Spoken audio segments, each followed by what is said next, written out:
Bonjour à tous. Si vous avez l'habitude de naviguer sur la toile, vous avez pu vous apercevoir qu'Internet est une belle création et en même temps la pire. Je ne parlerai pas de son côté néfaste, mais je mettrai aujourd'hui en exergue les immenses possibilités qui nous sont données. Nous avons désormais à notre disposition dans nos poches l'objet. L'objet qui répond à toutes nos interrogations, qui recèle la fabuleuse librairie, associé à la plus volumineuse encyclopédie, accouplé à la plus étonnante possibilité de se retrouver des amis perdus de vue, je veux parler du téléphone. Sur Facebook, des groupes se sont créés par pôle d'intérêt. Ils échangent, partagent leurs connaissances, leurs passe-temps, leurs passions, leurs commentaires. Pour la cuisine et la pâtisserie, entre autres, et surtout en ce moment où nous passons beaucoup de temps à la maison, les émissions à la télévision ont créé un véritable engouement. Alors, si j'égrène les noms de ces quelques plats, Cholent, foie haché, Krepler, Latkes, Gefilte Fisch, Schmalzering, vous l'avez compris, c'est de cuisine yiddish dont nous allons nous entretenir avec mon invité. Patrick Braoudet, bonjour. Bonjour. Pour vous présenter succinctement, vous êtes réalisateur, vous avez écrit et réalisé Génial, mes parents divorcent, 9 mois, Pascal Légitimus, souvenez-vous dans ce rôle du gynécologue un petit peu débridé. Vous avez aussi réalisé Amour et Confusion, Deuxième Vie et puis dernièrement Is No Good. Vous êtes comédien, acteur, vous avez joué dans de nombreux films et téléfilms ainsi qu'au théâtre et pour compléter ce domaine, vous êtes également scénariste et producteur. Les auditeurs reconnaîtront votre voix, quant à ceux qui partageront la vidéo, ils vous identifieront aisément. Patrick Braoudet, nous sommes à quelques années près de la même génération. Vos parents étaient juifs français ou comme les miens, ils se sont installés après la guerre ? Alors, ma mère est née en France, de parents polonais. Elle est née en 1922, avant la guerre. Et mon père, lui, est né en Ukraine. Et il est venu en France, ses parents sont venus en France quand il avait 2 ans, en 1913. Donc, lui a été naturalisé français, parce que ses parents étaient donc russes, l'Ukraine étant la Russie à l'époque. Mais ma mère est née en France. Elle est donc française. Elle n'a pas été naturalisée, elle était française à la naissance. Quelle profession ils avaient en France ?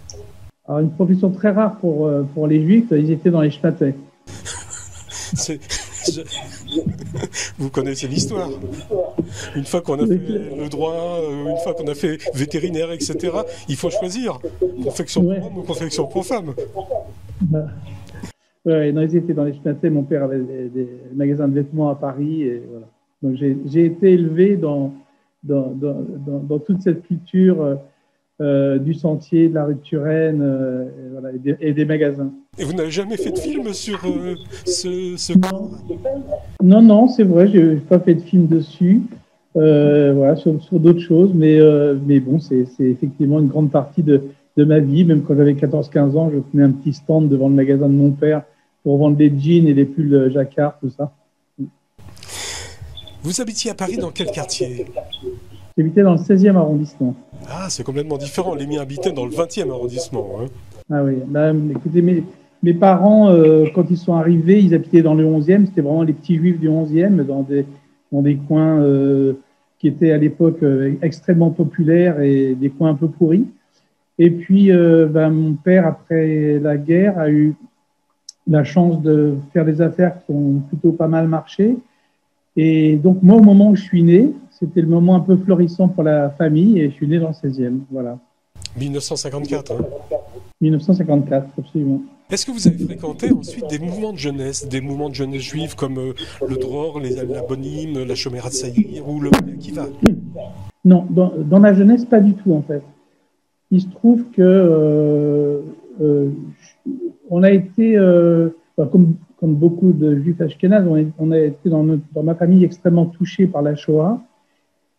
Et pour mes parents, on était élevés dans un judaïsme de cuisine, c'est-à-dire que vraiment on mangeait les plats de la cuisine, juive beaucoup. Mon père adorait ça, mais j'ai pas beaucoup fréquenté les mouvements juifs. En fait. Voilà, c'est venu bien plus tard quand je faisais mes études. Vers 20 ans, où là, j'ai commencé à les suivre des conférences du cercle Bernard Lazare, des choses comme ça dans le 9e. Oui, je me souviens très bien. Il y avait des cercles, il y avait le cercle Tabenkin, le cercle Bernard Lazare. Oui, il y en avait pas mal à l'époque. Oui. Qui étaient des cercles de juifs de gauche. Oui, c'était dans les années 70-80 comme ça. Voilà, exactement.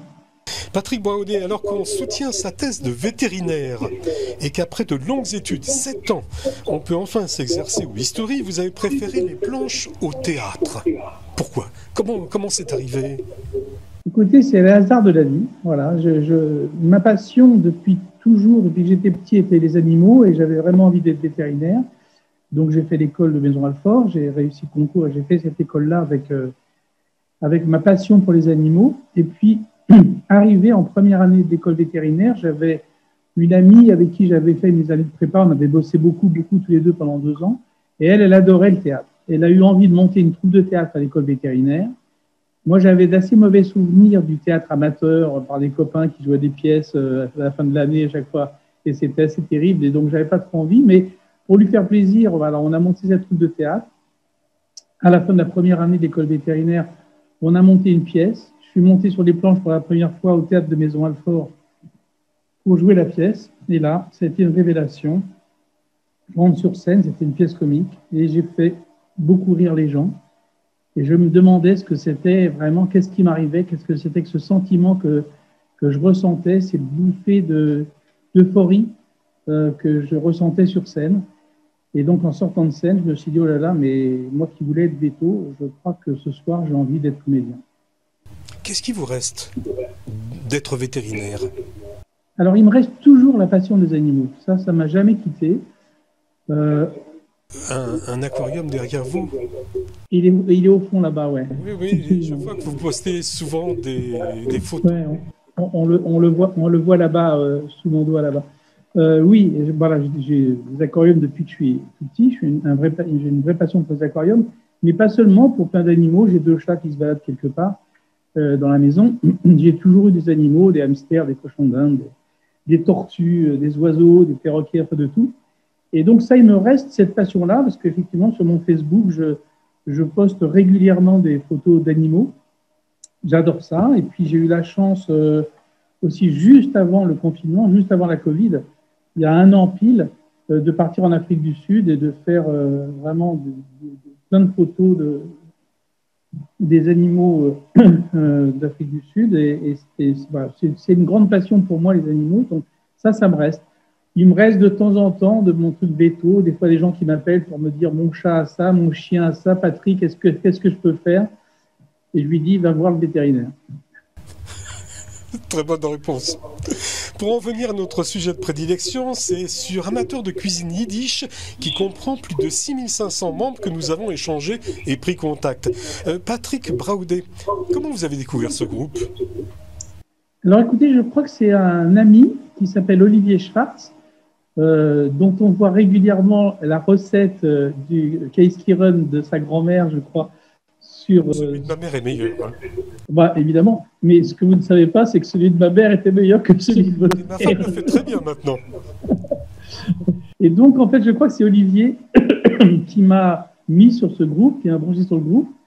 Et puis, bon, c'est vrai que ça éveille, bien sûr, toutes les saveurs de la jeunesse, les goûts de la jeunesse, de tout ce qu'on a mangé, tout ça. Mais moi, je suis toujours resté très attaché à la cuisine yiddish et je trouve que j'ai habité pendant très longtemps vraiment dans un immeuble dont le voisin était Goldenberg, une boutique Goldenberg. Donc, il fallait juste que je descende de chez moi et j'avais dans le 9e, celui qui était rue Richer, dans le 9e. Ah oui, d'accord.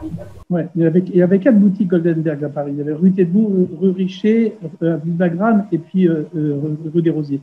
Moi, j'habitais rue Richer et donc juste en bas de chez moi, il y avait Goldenberg, qui était en plus quelqu'un de ma famille. Et donc, voilà, il fallait pas aller très loin pour tout d'un coup avoir un bout de saucisson de Cracovie, un crêpe-fleur ou des blinis avec une petite tranche de saumon dessus. J'ai été très surpris, moi, en regardant, justement, en échangeant sur ce groupe, qu'il y avait énormément de personnes qui se manifestaient à la vue d'une photo ou d'un plat que je postais, qui commentaient, qui proposaient même une amélioration, qui demandaient même les recettes. Est-ce que vous avez ce type de réaction, la même réaction que moi? Mais oui, il y a un engouement, en fait. On se rend compte que il y a une volonté, peut-être aussi parce que vous savez, il n'y a plus beaucoup, il y a pratiquement plus de restaurants yiddish. Alors à Paris, il n'y en a pratiquement pas. J'imagine qu'en province, il doit y en avoir vraiment plus du tout. Et donc, en fait, il y a une sorte comme on peut. Alors, il y a des traiteurs, hein, il y a rue des Rosiers, il y a des très bons traiteurs qui font tous ces plats-là qu'on peut acheter, mais il n'y a pas un restaurant où on peut vraiment manger. Et donc, je pense que les gens ont un besoin chez eux de retrouver ça, de retrouver ces saveurs-là. Donc, il y a des vrais échanges entre comment améliorer la recette. Alors, le dernier que j'ai vu hier, c'était quelqu'un qui demandait. Alors, il y avait un truc sur le hareng, est-ce qu'il fallait mettre des oignons, pas des oignons, est-ce qu'il fallait mettre une carotte, pas de carotte. Alors, il y a des confusions entre le hareng en pomme à l'huile bien français sur lequel il y a la carotte et le schmalzering sur lequel il n'y a pas de carotte. Donc, c'était une manière d'assimiler le hareng que de mettre une carotte dessus. La carotte est quand même réservée au gefilte fish et pas au hareng. Enfin, voyons, soyons sérieux. Alors justement, est-ce que vous faites de la cuisine aussi? Est-ce que je fais de la cuisine? Oui, moi j'adore cuisiner. D'ailleurs, souvent, effectivement, sur cette page Facebook, je mets pas mal de plats, de photos. Vous avez un retour? Il y a beaucoup de retours. Je n'ai pas regardé les autres, mais j'ai l'impression d'être vraiment. Je peux avoir la médaille ou une coupe, parce qu'à chaque fois que je poste quelque chose, c'est 250, 300 personnes qui like et qui viennent, qui commentent, etc. Sur les plats. Donc, c'est sympa, c'est des échanges qui sont sympas. Et oui, quand on fait les œufs aux oignons, les gens demandent est-ce qu'il faut mettre des oignons crus ou est-ce qu'il faut mettre les oignons cuits? Alors, c'est vrai qu'il y a des recettes où on met que les oignons crus, des recettes où on fait blondir un peu les oignons. Et en fait, j'échange. Moi, je dis je fais les deux. Parce que ça adoucit un peu de mettre des oignons qui sont un peu blondis. Mais quand on met aussi un petit peu d'oignons crus dedans, ça donne du croquant et c'est aussi très agréable. Voilà. Mais on échange comme ça. Ça donne un goût de frais dans la bouche. Voilà, exactement.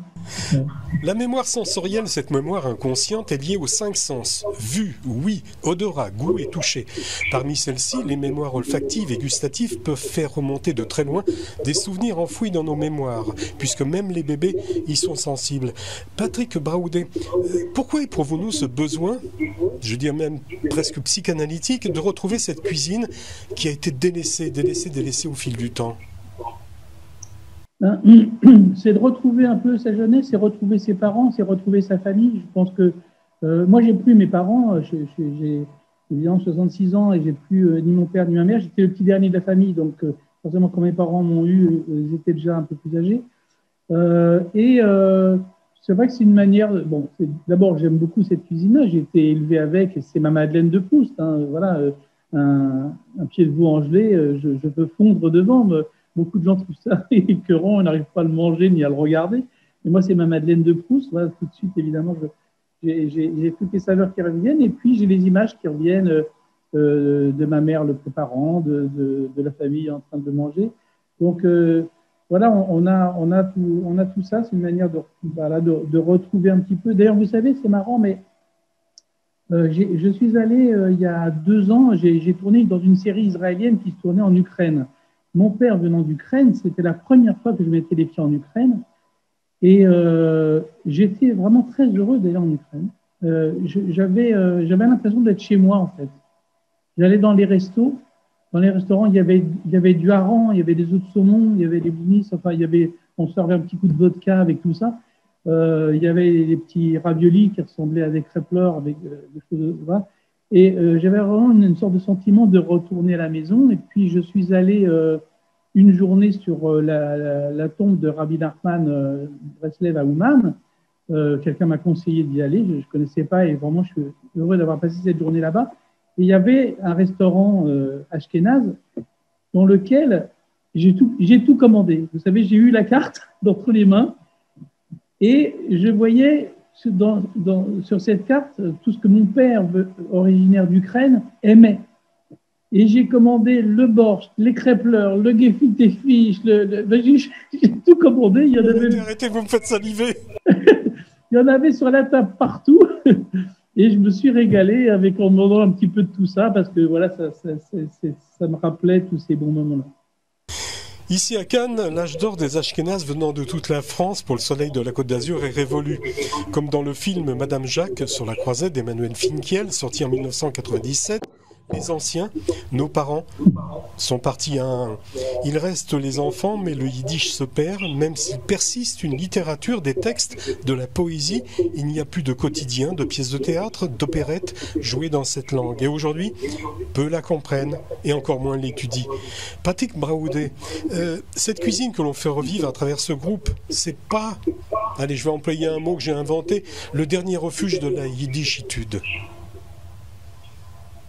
Oui, un petit peu. C'est vrai que pour beaucoup de gens qui n'ont pas appris le yiddish, moi, par exemple, je ne parle pas yiddish.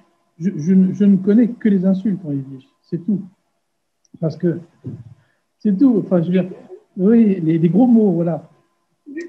Oui, les bons mots. C'est parce que finalement, mes parents parlaient en yiddish à la maison pour pas qu'on comprenne. Donc, on écoutait, on entendait, mais on ne comprenait pas. Donc, je crois que beaucoup de gens ont effectivement laissé tomber cette langue. Enfin, c'est les parents qui n'ont pas eu envie peut-être de nous apprendre vraiment. Il y en a quelques-uns qui continuent. Je vois sur le groupe et sur d'autres groupes, Yiddishland, tout ça, il y a des gens qui parlent yiddish et qui échangent entre eux, qui ont pris des cours, qui ont eu envie de faire revivre la langue. Et je crois qu'en Israël, pas mal de gens parlent yiddish. Donc, ce n'est pas une langue qui est tout à fait morte, et aux États-Unis aussi. Peut-être chez nous, effectivement, il y a eu cette volonté d'intégration parce que ça fait partie de la laïcité française, l'intégration. On parlait d'assimilation avant, en tout cas de l'intégration. Donc, les Juifs français, ils ont laissé tomber un petit peu tout ça, ce qui n'est pas le cas dans d'autres pays. Donc, en France, on se rattache pour le yiddish à la cuisine. Vous savez qu'en France, de toute façon, c'était le pays où on disait qu'on était heureux, que le juif était heureux en France. Heureux comme un juif en France. C'est peut-être pour ça qu'on a laissé tomber le yiddish un petit peu. Oui, parce que bon, c'était quand même la patrie des droits de l'homme, c'était la patrie qui avait, il y avait quand même 50% des gens qui avaient défendu Dreyfus. C'est la patrie qui a abrité Herzl à un moment. Enfin, je veux dire, c'est évidemment la France a été pour les Juifs un pays extrêmement important. Ils ont été, au moment de Napoléon, intégrés vraiment. Il y a eu le consistoire qui a été fait, qui était vraiment pour intégrer les Juifs français. Donc, oui, je pense qu'à un moment, les gens ont laissé tomber un peu le yiddish. Et puis, il y avait une volonté de ne pas trop parler de trucs comme ça. C'est vrai qu'après-guerre, quand les Juifs français qui avaient été déportés sont revenus, ils n'avaient pas trop le droit de parler de ce qui s'était passé. L'État leur interdisait, il ne fallait pas raconter ce qui s'était passé. Donc il y avait une volonté à l'époque d'oublier, de s'intégrer un peu. On ne disait pas juif d'ailleurs, on disait israélite. Juif, dans les années 60, 70, on disait on est israélite. Et puis, peu à peu, ça a changé parce qu'il y avait un État juif. Moi, je sais que la première fois, je disais que j'étais israélite, on parlait de ça. Et tout d'un coup, à la télé, en 68, j'avais 14 ans à l'époque, il y a la guerre des 6 jours et on parle d'un État juif. Tout d'un coup, le mot juif sort. Ça a été une révélation pour vous ? Je savais que j'étais juif. Voilà, en plus, on mangeait plein de cuisine yiddish. Il y avait les mariages à la synagogue, en fait, de la famille. Enfin, voilà, je savais que j'étais juif. Mais on ne disait pas juif, on disait israélite à l'époque. Et tout d'un coup, il y avait une fierté du mot juif. Et tout d'un coup, on a recommencé en France à dire juif et pas israélite. Alors, Patrick Braoudé, je vous ai envoyé une petite liste. Alors, on va revenir à la cuisine. Donc, cette liste exhaustive est d'entrées, de plats, de desserts. Donc, je vais vous l'énumérer. Donc, gefilte fish, schmalzering, bagels, pastrami, foie haché, borscht rouge, crêpes-leurs, latkes, klops, cholent, umentaschen, strudel, keskirchen. Je rajouterai à cette énumération l'incontournable de la gastronomie polonaise, le krupnik. La soupe d'orge perlée et son odeur si particulière. Et enfin, le plat le plus improbable, vous en avez parlé tout à l'heure, most de la cuisine yiddish qu'on adore ou qu'on déteste, réservé aux connaisseurs, les pieds de veau en gelée. Si vous deviez, Patrick Braoudé, composer un bon repas et le faire partager, quels seraient les plats choisis? Alors, ça dépend si on invite des gens qu'on aime bien ou si on invite des gens qu'on n'aime pas. Non, qu'on aime bien, qu'on aime bien. Parce qu'il suffit de mettre du gefilte fish, du pied de veau en gelée et du hareng à table. Il y a beaucoup de gens que ça peut choquer et qui peuvent quitter la table. C'est vrai que ce sont des plats. Hein, vous avez des noms? Je ne sais pas des noms, mais c'est vrai que ce sont des plats qui répugnent un peu certaines personnes. Gelé, c'est encore pire. Et le pied gelé, le fils, le galet, comme on veut dire, c'est la chose la pire, parce qu'il y a même des Ashkénazes qui ne le supportent pas, celui-là. Donc, c'est vraiment le truc le plus difficile. C'est un truc. Et moi, c'est vraiment ma Madeleine de Proust, c'est vraiment ce que je mettrais tout de suite dans un repas yiddish, je mettrais le pied de veau. J'en achèterais pas ou j'en ferais pas trop non plus, parce que je sais qu'il y a beaucoup de gens qui n'en mangeront pas, donc c'est pas la peine d'en mettre trop à table. Mais c'est pour moi la chose vraiment maintenant la chose essentielle. Voilà, le pied de veau, le schmaltzering, le gefilte fish, et puis quoi d'autre? Le foie haché évidemment. Et puis vous n'avez pas dit un truc, mais avec le foie haché, il y a un autre truc qui est très bon, qui est vraiment le plat du pauvre, mais qui est tellement bon, c'est les œufs aux oignons. Voilà, ailleurs mitzi belles. On fait le plat à côté et c'est les petits oignons frais. Les petits oignons frais avec les œufs, avec juste un œuf coupé dedans, du poivré, un peu d'huile ou de graisse d'oie si on en a. Voilà, c'est quelque chose qui est délicieux et qui plaît. Alors, ce truc-là, ça plaît beaucoup, même aux gens qui ne sont pas juifs. Le foie haché, les œufs aux oignons, alors ça, ils adorent ça. Après, leur faire manger du gefilte fish, c'est vraiment un sacerdoce. Et alors, le pied de veau, là, il faut vraiment se lever de bonne heure. Là, c'est impossible. Pour terminer cet entretien, Patrick Braoudé, une série de questions PODLR, c'est-à-dire que vous n'êtes pas obligé de développer les réponses. Quels étaient vos rêves d'enfant? Alors, mon rêve d'enfant, c'était de devenir vétérinaire. Ou on peut dire même océanographe. Voilà, j'adorais les poissons et je regardais plein de trucs sur les poissons. Alors, au départ, je voulais être océanographe. Après, j'ai eu envie d'être vétérinaire. J'ai ce rêve d'enfant, il a été accompli quand même. Vous avez réalisé 50% du rêve finalement. Ouais. À qui vous auriez aimé ressembler? Eh bien, j'adorais Cousteau. Voilà, moi je voulais ressembler à Cousteau parce qu'il me faisait rêver avec ses émissions. Et puis il y avait des photographes animaliers aussi que j'adorais. Et puis il y a un vétérinaire que j'aimais beaucoup qui était le docteur Klein, Michel Klein. Et en fait, il se trouvait que c'était un ami de mes parents. Ma mère avait été, pendant la guerre, elle s'était réfugiée à Toulouse, et il était à Toulouse, et donc ils ont passé un grand moment de la guerre ensemble. Et donc, quand je suis sorti de l'école vétérinaire, j'ai travaillé avec Michel Klein, et il me faisait rêver Michel parce qu'il allait soigner les animaux des cirques, les animaux de Thoiry, du cirque Grus, de Bouglione, tout ça. Et quand j'ai travaillé avec lui, j'ai été soigner des tigres chez Bouglione, des éléphants chez Grus et des bisons à Thoiry. Enfin, voilà, il me faisait rêver et il m'a fait partager son rêve. En dehors du cinéma, du théâtre, est-ce que vous avez un violon d'ingres? Alors, j'ai un vrai violon dingue qui est la photographie. Je fais beaucoup de photos. Sur Instagram, je publie pas mal de photos, des photos très différentes. Puis je fais maintenant, depuis à peu près 7-8 ans, beaucoup d'expos de photos, en fait. Et j'ai eu la chance que Ramsay édite 2 livres de mes photos au mois de juin. Voilà, c'est un vrai passe-temps important pour moi.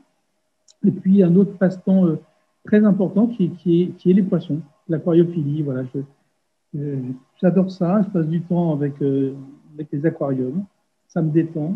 Patrick Braoudé, est-ce que vous avez un défaut que vous aimeriez gommer? Ah, je m'énerve des fois pour rien. Pour des bêtises. Quelle est votre plus grande qualité? La patience? La patience, non, je ne suis pas si patient que ça. de plus grande qualité. Je sais pas, d'après ce que j'entends, les gens me trouvent très à l'écoute, en fait. Est-ce que vous avez un regret? Avoué ou inavoué?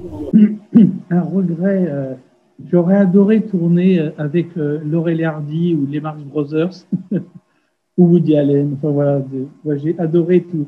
Ou Jerry Lewis. Voilà, enfin, que j'aurais fait. Laurel et Hardy, c'était compliqué, ils étaient morts en jeunesse, mais j'aurais adoré tourner avec Jerry Lewis ou Woody Allen ou Spielberg. Ouais. On va passer à une autre partie un petit peu plus personnelle. Vous êtes plus ou moins Shomer Shabbat quand même. Qu'est-ce que représente le judaïsme pour vous?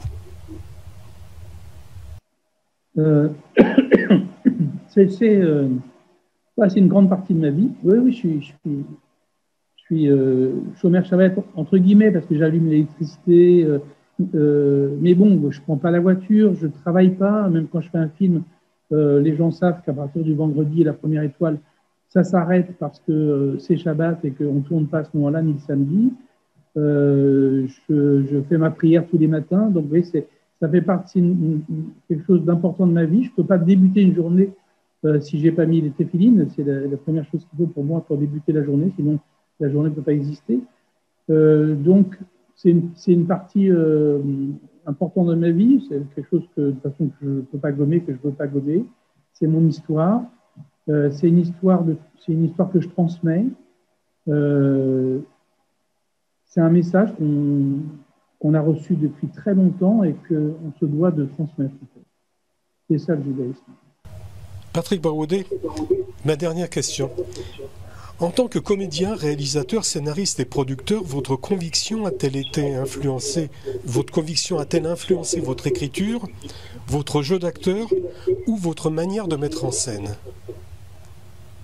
De quelle conviction vous parlez? Le judaïsme. Est-ce que ça influe sur l'écriture, sur le jeu d'acteur, sur votre manière de mettre en scène? Oui, ça influe plus qu'on ne pense.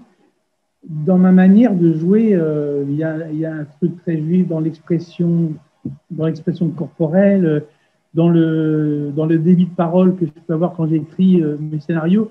Les gens qui lisent disent souvent mais c'est trop dialogué, il y a trop de dialogue. Parce que mes personnages, ils parlent, ils s'expriment. Voilà, ils sont expressifs comme tous ces juifs peuvent être très expressifs toujours et ne pas arrêter de parler, de tchatcher, etc. Tout ça. Mais oui, ça intervient évidemment dans l'écriture, ça intervient après dans la mise en scène, dans la manière dont je fais jouer les acteurs et dont je joue la manière que j'utilise pour jouer moi-même. Oui, je crois. Puis, je vois que les gens sentent bien ça, ils ont l'impression d'avoir quelqu'un qui a un jeu un peu différent, parce que je crois qu'il y a le côté juif qui est là, qui est derrière. Je vous